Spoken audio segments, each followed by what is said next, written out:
तो कर्ज कभी कभी एक खेल जैसा लगता है ना? पर एक ऐसा खेल जिसमें हम हार रहे होते हैं। लेकिन क्या हो अगर एक ऐसी प्लेबुक हो जो हमें जीत दिला सके? चलिए आज इसी डेट मैनेजमेंट प्लेबुक को खोल कर देखते हैं, इसके हर एक पन्ने को, ताकि अपने फाइनेंस पर कंट्रोल वापस पाया जा सके। चलिए शुरुआत एक असली कहानी से करते हैं। एक ऐसी कहानी जो शायद बहुत से लोगों को अपनी लगे। रेडिट पर एक यूजर ने लिखा है, हैरेसमेंट इतना ज्यादा था कि मैंने सोचा बस पैसे देकर इसे खत्म कर दूं, पर फिर लगा कि मैं एक झूठे कर्ज के लिए फिरौती क्यों दूं। सोचिए जरा, ये शब्द दिखाते हैं कि कर्ज सिर्फ नंबर्स का खेल नहीं है, ये एक इमोशनल और मेंटल बोझ बन जाता है। तो हमारी प्लेबुक में आज क्या क्या है? देखिए, कुल 6 चैप्टर हैं। सबसे पहले हम समझेंगे कर्ज की असलियत क्या है, फिर 2 मेन स्ट्रैटेजीज स्नोबॉल और एवलांच को देखेंगे। इसके बाद पेमेंट की स्पीड कैसे बढ़ाएं, इस पर बात होगी। फिर जानेंगे कि कलेक्शन हरासमेंट से कैसे लड़ना है, लोन सेटलमेंट कैसे नेगोशिएट करना है, और आखिर में कर्ज के बाद की जिंदगी कैसी होती है। तो चलिए शुरू करते हैं पहले हिस्से से, कर्ज की हकीकत। ये सिर्फ बैंक स्टेटमेंट के नंबर नहीं है, नहीं, बिल्कुल नहीं। इसका सीधा असर हमारी रोज की जिंदगी और सच कहूं तो हमारे दिमागी सुकून पर पड़ता है। उसी रेडिट यूजर की कहानी पर वापस चलते हैं। सोचिए, सिर्फ 4,000 रुपए का एक डिस्प्यूटेड चार्ज 10 साल में बढ़कर 44,000 रुपए की डिमांड बन गया, मतलब 10 गुना से भी ज्यादा।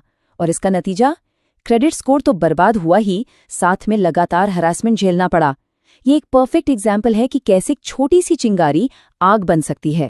ओके, तो अब आते हैं हमारी प्लेबुक के 2 सबसे फाउंडेशनल प्लेस पर। ये वो रणनीतियां हैं जो इस पूरे खेल की नींव है, स्नोबॉल वर्सेस एवलांच। तो मोटे तौर पर हमारे पास 2 रास्ते हैं।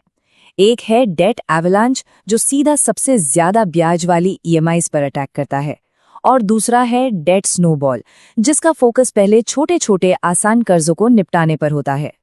अच्छा, तो इसे थोड़ा और समझते हैं। देखिए, जो डेट स्नोबॉल मेथड है उसमें हम सबसे छोटे कर्ज को पहले खत्म करते हैं। इससे क्या होता है, एक के बाद एक क्विक विन्स मिलती हैं, एक साइकोलॉजिकल बूस्ट मिलता है कि हाँ, ये काम हो रहा है, ये मोटिवेशन के लिए बेस्ट है। दूसरी तरफ है डेट एवलांच। ये सीधा गणित की बात करता है। ये कहता है कि सबसे ज्यादा ब्याज वाले कर्ज को पहले चुकाओ। इससे लंबे समय में इंटरेस्ट पर सबसे ज्यादा पैसा बचता है। और यहीं पर डेव रैमसी की ये बात बिल्कुल फिट बैठती है। पर्सनल फाइनेंस 20% दिमाग का खेल है और 80% व्यवहार का।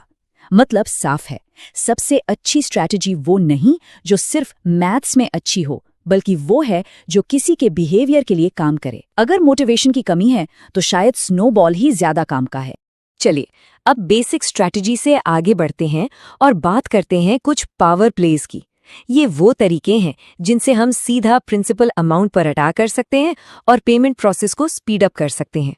एक्स्ट्रा इनकम, ये गेम चेंजर हो सकती है। कर्ज चुकाने की रफ्तार इससे कई गुना बढ़ सकती है। जैसे कुछ साइड हसल के आइडियाज हैं, फ्रीलांस राइटिंग हो गया, वर्चुअल असिस्टेंट का काम है, ऑनलाइन ट्यूटरिंग कर सकते हैं, या फिर ट्रांसक्रिप्शन जॉब्स। इनसे जो भी एक्स्ट्रा पैसा आए वो सीधा कर्ज चुकाने में जाए। ओके, अब तक हम ऑफेंस की बात कर रहे थे, अब जरा डिफेंस पर आते हैं। ये बहुत बहुत जरूरी है। जब रिकवरी एजेंट से डील करना पड़े तो किसी को अपने अधिकार पता होने चाहिए। सच मानिए, ये जानकारी ही सबसे बड़ी ताकत है। और ये बात गांठ बांध लेनी चाहिए कि रिजर्व बैंक ऑफ इंडिया यानी आरबीआई ने इस मामले में एकदम साफ नियम बनाए हैं। कोई भी एजेंट किसी को धमका नहीं सकता, गाली गलौज नहीं कर सकता या हैरेस नहीं कर सकता। कानून पूरी तरह से बोरोहर के साथ है। तो चलिए एकदम क्लियर कर लेते हैं कि एजेंट्स क्या क्या नहीं कर सकते। ध्यान से सुनिए, वो सुबह 7 बजे से पहले या शाम 7 बजे के बाद फोन नहीं कर सकते। कोई बदतमीजी या धमकी बिल्कुल नहीं। आपके कर्ज के बारे में आपके परिवार, दोस्तों या ऑफिस में किसी को नहीं बता सकते। और सबसे बड़ी बात, वो पुलिस या कोई सरकारी अफसर होने का नाटक तो कर ही नहीं सकते। लेकिन हाँ, ये जानना भी जरूरी है कि वो कानूनी तौर पर क्या कर सकते हैं। वो आपको पेंडिंग ड्यूज की याद दिला सकते हैं, बैंक से अप्रूव्ड रीपेमेंट प्लान ऑफर कर सकते हैं, और सुबह 7 से शाम 7 के बीच अपनी आईडी के साथ प्रोफेशनली आपसे मिल सकते हैं। तो अगर कोई भी इस तरह की हैरासमेंट झेल रहा है तो ये रहा एक्शन प्लान। स्टेप 1, एक हैरासमेंट लॉग बनाना शुरू करें। मतलब हर कॉल, हर विजिट की तारीख, समय और क्या बात हुई, सब कुछ लिखें। स्टेप 2, सबूत के साथ बैंक के ग्रीवेंस ऑफिसर को एक फॉर्मल कंप्लेंट ईमेल करें, और हाँ, कंप्लेंट नंबर लेना मत भूलिएगा। स्टेप 3, अगर बैंक 30 दिन में कुछ नहीं करता तो सीधा आरबीआई ओम्बुड्समैन के पास शिकायत दर्ज कराएं। चलिए अब आते हैं प्लेबुक के एंड गेम पर।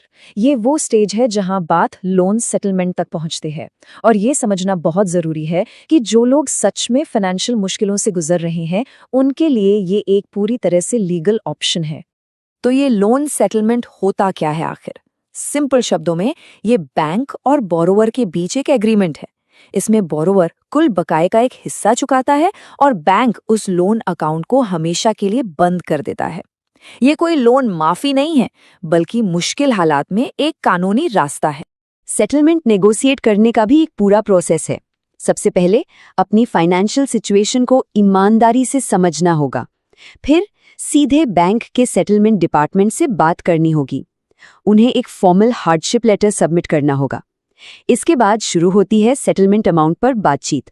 और सबसे जरूरी बात, जो भी ऑफर फाइनल हो उसे लिखित में एक सेटलमेंट लेटर पर लेना है। और पेमेंट के बाद नो ड्यूज सर्टिफिकेट यानी एनडीसी लेना कभी न भूलें। ये आपका लीगल प्रूफ है कि हिसाब बराबर हो चुका है। तो कर्ज खत्म और जिंदगी का अगला चैप्टर शुरू।